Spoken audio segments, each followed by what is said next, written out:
আসসালামু আলাইকুম প্রিয় দর্শক, আশা করছি সকলেই ভালো আছেন। শীতের সকালে আজকে নিয়ে চলে আসলাম খোলা চিতই পিঠা নিয়ে। এটা আজকে দেখাবো দারুণ কম্বিনেশন। অনেকে ভাবেন যে মাটির কড়াই ছাড়া এই খোলা পিঠাটা ভালো হয় না, তো আজকে দেখাচ্ছি যে রান্নাঘরের যে কোনো কড়াই দিয়ে এই খোলা পিঠাটা দারুণ হয়।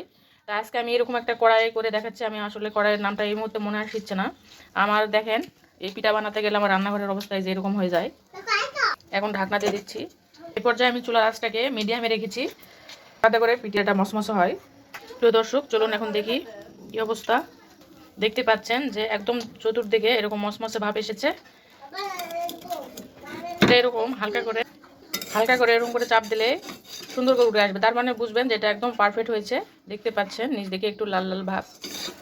প্রিয় দর্শক, এবার আমি আরেকটা নতুন ফর্মুলা অ্যাপ্লাই করে আপনাদেরকে দেখাবো যে পিঠাটা আপনারা চাইলে আরও কত সুন্দরভাবে এবং মজাদারভাবে করতে পারেন।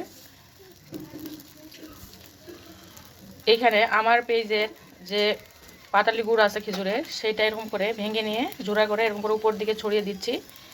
দেওয়ার পর জাস্ট এরকম করে ঢাকনা দিয়ে দিচ্ছি। আমি কিছুক্ষণ পর আপনাদেরকে দেখাচ্ছি কেমন হয়েছে। কিছুক্ষণ পর এখন খুলে দেখাচ্ছি।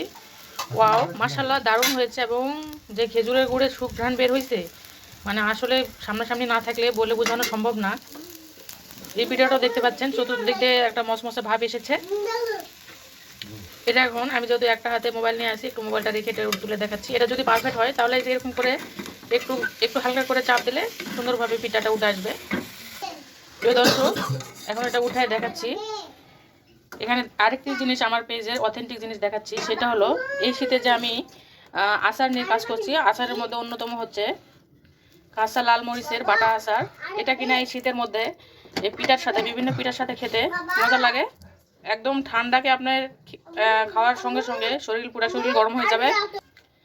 আমার পেজের এই আজকে সকালের পিঠার সাথে আছে খেজুরের বিভিন্ন ধরনের গুড় এবং এই যে কাঁচা লাল মরিচের বাটা আচার।